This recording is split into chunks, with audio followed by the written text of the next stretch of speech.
Israel Iran സംഘർഷം തുടരുകയും ഇറാന്റെ ആണവ കേന്ദ്രങ്ങൾക്കെതിരെ അമേരിക്ക ആക്രമണം നടത്തിയതിന്റെ പശ്ചാത്തലത്തിൽ ക്രൂഡിന്റെ വില ഉയർന്നതിനെ തുടർന്ന് ഇന്നത്തെ ട്രേഡിംഗ് സെഷനിൽ ഇന്ത്യൻ മാർക്കറ്റ് നെഗറ്റീവ് സൈഡിൽ ക്ലോസിംഗ് നൽകി. നിഫ്റ്റി 0.56% ഇടിഞ്ഞ് 24,972 അടുത്തായിട്ടാണ് ക്ലോസിംഗ് നൽകിയത്. കൂടാതെ IT സെക്ടറിലെ സ്റ്റോക്കുകളിലും ഇന്ന് കനത്ത സെല്ലിംഗ് പ്രഷർ പ്രകടമായിരുന്നു. അസഞ്ചറിന്റെ ക്വാർട്ടർലി റിസൾട്ട് മോശമായതുകൊണ്ട് തിങ്കളാഴ്ച IT സെക്ടറിലെ സ്റ്റോക്കുകൾ ഇടിയാൻ സാധ്യതയുണ്ടെന്ന് വെള്ളിയാഴ്ചയിലെ വീഡിയോയിൽ നമ്മൾ ഡിസ്കസ് ചെയ്തതുമാണ്. ഇന്ന് IT ഇൻഡെക്സ് 1.5% ഇടിയുകയും ചെയ്തു. IT കൂടാതെ ഓട്ടോ, FMCG, ബാങ്ക്, ഫിനാൻസ് തുടങ്ങിയ സെക്ടറുകളും നെഗറ്റീവ് സൈഡിലാണ് ക്ലോസിംഗ് നൽകിയത്. ഈ സെക്ടറുകൾ 0.3 മുതൽ 1% ഇടിഞ്ഞു. ഇന്ന് നിഫ്റ്റി നെഗറ്റീവ് സൈഡിൽ ക്ലോസിംഗ് നൽകിയെങ്കിലും mid cap index 0.4%, small cap index 0.7% ഉയർന്നു. ഇവിടെ ഇറാന്റെ ആണവ കേന്ദ്രങ്ങൾക്കെതിരെ അമേരിക്ക നടത്തിയ ആക്രമണത്തെ തുടർന്ന് 2025 ജനുവരിക്ക് ശേഷമുള്ള ഏറ്റവും ഉയർന്ന നിരക്കിലേക്ക് ക്രൂഡിന്റെ വില ഉയർന്നതിനെ തുടർന്നാണ് ഇന്ത്യൻ മാർക്കറ്റ് വളരെയധികം വോളറ്റൈലായത്. തുടക്കത്തിൽ ക്രൂഡിന്റെ വില $75 പെർ ബാരൽ എന്ന ലെവലിലായിരുന്നു. അതേസമയം ഉച്ചയോടുകൂടി ബ്രന്റ് ക്രൂഡിന്റെ വില $81 പെർ ബാരൽ എന്ന ലെവലിലേക്ക് എത്തുകയും പിന്നീട് കൂൾ ഓഫ് ആവുകയും ചെയ്തു. അതോടൊപ്പം തന്നെ ഇറാന്റെ പ്രധാന ആണവ കേന്ദ്രങ്ങളെ ലക്ഷ്യമിട്ട് ഉച്ചയ്ക്ക് ഇസ്രായേൽ ഒരു ആക്രമണം നടത്തിയത് മാർക്കറ്റിനെ കൂടുതൽ വോളറ്റൈലാക്കുകയും ചെയ്തു. ഇവിടെ ഇറാൻ ആഗോള ക്രൂഡിൻ്റെ കയറ്റുമതിയിലെ ഒരു നിർണായക ഘടകമായ അല്ലെങ്കിൽ ആഗോള ക്രൂഡിൻ്റെ കയറ്റുമതിയുടെ 20% ഹാൻഡിൽ ചെയ്യുന്ന ഹോർമൂസ് കടലിടുക്ക് അടച്ചുപൂട്ടുമെന്നുള്ള ആശങ്ക വർദ്ധിച്ചതിനെ തുടർന്നാണ് ക്രൂഡിൻ്റെ പ്രൈസിൽ വളരെയധികം വോളറ്റിലിറ്റി കാണാൻ സാധിച്ചത്. കൂടാതെ ഹോർമൂസ് കടലിടുക്ക് അടച്ചുപൂട്ടുന്നതിനുള്ള അംഗീകാരം ഇറാൻ പാർലമെൻറ്റ് നൽകുകയും ചെയ്തു. അതേസമയം ഇതുമായി ബന്ധപ്പെട്ട ആശങ്കകൾ നിൽക്കുന്നതനുസരിച്ച് ക്രൂഡിൻ്റെ പ്രൈസിൽ ഇന്ന് ഏറ്റക്കുറച്ചിലുകൾ പ്രകടമുണ്ടായിരുന്നു. കൂടാതെ ഇന്ന് മാർക്കറ്റിൽ സെല്ലിംഗ് പ്രഷർ വരാനുള്ള അല്ലെങ്കിൽ ഇന്ന് മാർക്കറ്റ് നെഗറ്റീവ് സൈഡിൽ ക്ലോസിംഗ് നൽകാനുള്ള ഒരു പ്രധാന കാരണം IT സെക്ടറിലെ സ്റ്റോക്കുകളിൽ വന്ന സെല്ലിംഗ് പ്രഷർ തന്നെയാണ്.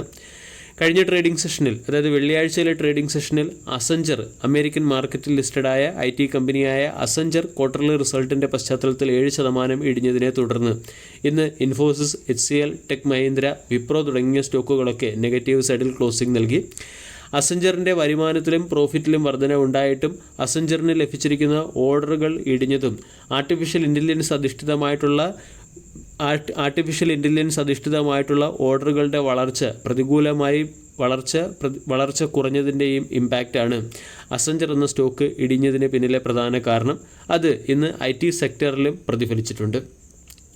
അതോടൊപ്പം തന്നെ ഇൻട്രസ്റ്റ് റേറ്റ് കട്ടുമായി ബന്ധപ്പെട്ട തീരുമാനം വൈകിയേക്കും എന്ന രീതിയിലുള്ള ചില ആശങ്കകളും വന്നിട്ടുണ്ട്. US ഫെഡ് റിസർവ് നിരക്ക് കുറയ്ക്കൽ വൈകിപ്പിക്കാൻ സാധ്യതയുണ്ടെന്ന് ഫെഡ് ഗവർണർ ഒരു സൂചന നൽകിയിരുന്നു. ഇതിൻ്റെ പശ്ചാത്തലത്തിലും ഇന്നത്തെ ട്രേഡിംഗ് സെഷനിൽ ഗ്ലോബൽ മാർക്കറ്റ് വോളറ്റൈലാവുകയും ചെയ്തു. ഇവിടെ ഇറാൻ അമേരിക്കയ്ക്കെതിരെ ഏത് രീതിയിലുള്ള പ്രതികാര നടപടികൾ സ്വീകരിക്കും എന്നുള്ള ആശങ്ക മാർക്കറ്റിൽ നിലനിൽക്കുന്നത് കൊണ്ടാണ് ഒട്ടുമിക്ക ഗ്ലോബൽ മാർക്കറ്റുകളിലും സെല്ലിംഗ് പ്രഷർ പ്രകടമായത്. അതുപോലെ തന്നെ ഹോർമൂസ് കടലിടുക്ക് അടച്ചേക്കുമെന്നുള്ള ആശങ്കയുടെ പശ്ചാത്തലത്തിൽ ക്രൂഡിൻ്റെ വിലയിൽ 5 മുതൽ 10% വർധനവ് വരാൻ സാധ്യതയുണ്ടെന്നും അനലിസ്റ്റുകൾ ചൂണ്ടിക്കാണിക്കുന്നു. ഇസ്രായേൽ ഇറാൻ സംഘർഷം രൂക്ഷമായതിനെ തുടർന്ന് ഡിഫൻസ് സെക്ടറിലെ സ്റ്റോക്കുകളൊക്കെ മികച്ച പെർഫോമൻസ് നടത്തുന്നുണ്ടെങ്കിലും മാക്സിമം അപ്സൈഡ് പൊട്ടൻഷ്യൽ ലഭിക്കുന്നതിന് വേണ്ടി നമ്മൾക്ക് ശ്രദ്ധ കേന്ദ്രീകരിക്കാവുന്ന 2 സ്റ്റോക്കുകളായി അനലിസ്റ്റുകൾ നിർദ്ദേശിക്കുന്നത് ഹിന്ദുസ്ഥാൻ എയറോനോട്ടിക്സ് ലിമിറ്റഡും ഭാരത് ഇലക്ട്രിക്കൽസ് ലിമിറ്റഡുമാണ്. BEL എന്ന സ്റ്റോക്ക് 52 വീക്ക് ഹൈക്ക് അടുത്തായിട്ടാണ് ട്രേഡ് ചെയ്യുന്നത്. ഇവിടെ 52 വീക്ക് ഹൈക്ക് അടുത്ത് ഒരു പ്രോഫിറ്റ് ബുക്കിംഗ് വരികയാണെങ്കിലും റീടെസ്റ്റ് വന്നതിന് ശേഷം സ്റ്റോക്ക് 500, 600 തുടങ്ങിയ ലെവലുകളിലേക്ക് ഉയരാൻ സാധ്യതയുണ്ടെന്ന് അനലിസ്റ്റുകളുടെ റിപ്പോർട്ടിൽ പറയുന്നുണ്ട്. കൂടാതെ ഹിന്ദുസ്ഥാൻ എയറോനോട്ടിക്സ് ലിമിറ്റഡ് വരുന്ന 1 മുതൽ 2 വർഷത്തിനുള്ളിൽ 8,000 മുതൽ 10,000 രൂപ എന്ന ടാർഗറ്റിലേക്ക് ഉയരാനും സാധ്യതയുണ്ട്. ഹിന്ദുസ്ഥാൻ എയറോനോട്ടിക്സ് ലിമിറ്റഡ് കഴിഞ്ഞ ദിവസം, അതായത് ഇന്നത്തെ ട്രേഡിംഗ് സെഷനിൽ 1.16% ഉയർന്ന് 5,031 രൂപയ്ക്ക് അടുത്തായിട്ടാണ് ക്ലോസിംഗ് നൽകിയത്. 52 വീക്ക് ഹൈ 5,674, 52 വീക്ക് ഹൈയിൽ നിന്നും ഡിസ്കൗണ്ട് ലഭിക്കുന്ന ഒരു സ്റ്റോക്ക് കൂടിയാണ്. ഇവിടെ ഇന്ത്യൻ ഡിഫൻസിന് ആവശ്യമായിട്ടുള്ള ഡിഫൻസ് എക്യുപ്മെൻറ്റ് മാനുഫാക്ചർ ചെയ്യുന്ന ഒരു കമ്പനി എന്നതിലുപരി കമ്പനി എയറോസ്പേസ് സെക്ടറിലേക്ക് കൂടി അവരുടെ പ്രവർത്തനം വ്യാപിപ്പിച്ചിരിക്കുകയാണ്. ISROയ്ക്ക് വേണ്ടി സ്മാൾ സാറ്റലൈറ്റ് ലോഞ്ച് വെഹിക്കിൾ പോലുള്ള എയറോസ്പേസ് ആപ്ലിക്കേഷൻ സെക്ടറിലേക്ക് കൂടി അല്ലെങ്കിൽ ഇതുമായി ബന്ധപ്പെട്ട ഓർഡറുകൾ കൂടി ഹിന്ദുസ്ഥാൻ എയറോനോട്ടിക്സ് ലിമിറ്റഡ് എന്ന കമ്പനിക്ക് ലഭിക്കുന്നുണ്ട്. ഇവിടെ ലോ കോസ്റ്റ് ഉപഗ്രഹ വിക്ഷേപണത്തിന് ഉപയോഗിക്കുന്ന SSLV അതായത് സ്മോൾ സാറ്റലൈറ്റ് ലോഞ്ച് വെഹിക്കിളിലും കൂടാതെ വളർന്നു വരുന്ന മിനിയേച്ചർ ഉപഗ്രഹ ടെക്നോളജിയിലും വളരെയധികം മികച്ച പെർഫോമൻസ് നടത്താൻ സാധ്യതയുള്ള ഒരു സ്റ്റോക്കായിട്ടാണ് ഹിന്ദുസ്ഥാൻ എയറോനോട്ടിക്സ് ലിമിറ്റഡ് എന്ന സ്റ്റോക്കിനെ വിലയിരുത്തപ്പെടുന്നത്. കൂടാതെ ഹിന്ദുസ്ഥാൻ എയറോനോട്ടിക്സ് ലിമിറ്റഡ് എന്ന കമ്പനി സാറ്റലൈറ്റുകൾക്ക് ആവശ്യമായിട്ടുള്ള പാർട്സുകളും സാറ്റലൈറ്റ് പ്രൊഡക്റ്റുകളും ഡിസൈൻ ചെയ്യുകയും മാനുഫാക്ചർ ചെയ്യുകയും ലോഞ്ച് ചെയ്യുകയും ഒക്കെ ചെയ്യുന്ന ഒരു കമ്പനിയാണ്. ഇതിൻ്റെ പശ്ചാത്തലത്തിൽ കമ്പനിക്ക് മികച്ച ഓർഡറുകൾ ISROയുടെ സൈഡിൽ നിന്നും വരും സമയങ്ങളിലും ലഭിക്കാൻ സാധ്യതയുണ്ട്. ഹിന്ദുസ്ഥാൻ എയറോനോട്ടിക്സ് ലിമിറ്റഡ് എന്ന സ്റ്റോക്ക് ഇന്നത്തെ ട്രേഡിംഗ് സെഷനിൽ 1.46% ഉയരുകയും ചെയ്തു. ബ്രേക്കൗട്ട് ട്രേഡിംഗ് പോയിന്റ് ഓഫ് വ്യൂവും ഇവിടെ സ്റ്റോക്കിനെ നമ്മൾക്ക് പരിഗണിക്കാവുന്നതാണ്. 5150 ഒരു പ്രധാന റെസിസ്റ്റൻസ് ആണ്. ഈ റെസിസ്റ്റൻസിനെ ബ്രേക്ക് ചെയ്യുകയാണെങ്കിൽ സ്റ്റോക്ക് 5250, 5500, 5750 തുടങ്ങിയ ലെവലുകളിലേക്ക് ഉയരാൻ സാധ്യതയുണ്ട്. രണ്ടാമത്തേത് ഭാരത് ഇലക്ട്രോണിക്സ് ലിമിറ്റഡ് ആണ്. 3% ഉയർന്ന് 421 രൂപയ്ക്ക് അടുത്ത് ക്ലോസിംഗ് നൽകി. 52 വീക്ക് ഹൈക്ക് അടുത്തായിട്ടാണ് സ്റ്റോക്ക് ഇന്നത്തെ ട്രേഡിംഗ് സെഷനിലും ക്ലോസിംഗ് നൽകിയത്. ഇത് അപ്സൈഡ് പൊട്ടൻഷ്യലിനെ ഇൻഡിക്കേറ്റ് ചെയ്യുന്നു. കൂടാതെ നവരത്ന സ്റ്റാറ്റസ് ഉള്ള കമ്പനിയുടെ ഓർഡർ ബുക്ക് പരിശോധിച്ചാൽ മികച്ച ഓർഡറുകളാണ് കമ്പനിക്ക് ലഭിച്ചുകൊണ്ടിരിക്കുന്നത്. 2025 ജൂൺ മാസത്തിൽ മാത്രം ഏകദേശം 5.85 കോടി രൂപയുടെ ഓർഡർ കമ്പനിക്ക് ലഭിച്ചിട്ടുണ്ട്.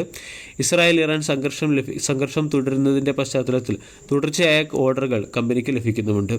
റീസെൻ്റ്ലി ജൂൺ 5-ാം തീയതി ഏകദേശം 2323 കോടി രൂപയുടെ ഓർഡറാണ് Mazagon Dock ship builder, garden reach ship builder തുടങ്ങിയ കമ്പനികളിൽ നിന്നും BEL എന്ന കമ്പനിക്ക് ലഭിച്ചിരിക്കുന്നത്.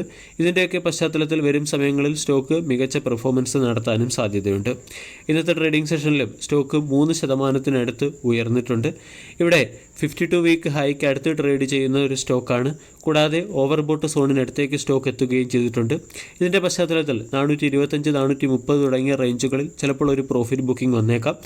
ഏതെങ്കിലും കാരണവശാൽ സ്റ്റോക്കിൽ പ്രോഫിറ്റ് ബുക്കിംഗ് വന്ന് സ്റ്റോക്ക് 390, 400 തുടങ്ങിയ റേഞ്ചുകൾക്കിടയിൽ ലഭിക്കുകയാണെങ്കിൽ അവിടെ നമ്മൾക്ക് ബൈ ഓൺ ഡിപ്പ് സ്ട്രാറ്റജി അനുസരിച്ച് അക്കുമുലേറ്റ് ചെയ്യാവുന്നതാണ്.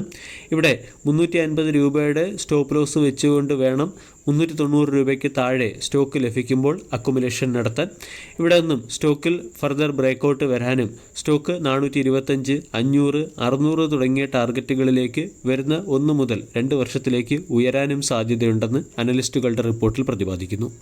വീഡിയോ എല്ലാവർക്കും ഇഷ്ടമായി എന്ന് വിശ്വസിക്കുന്നു. താങ്ക്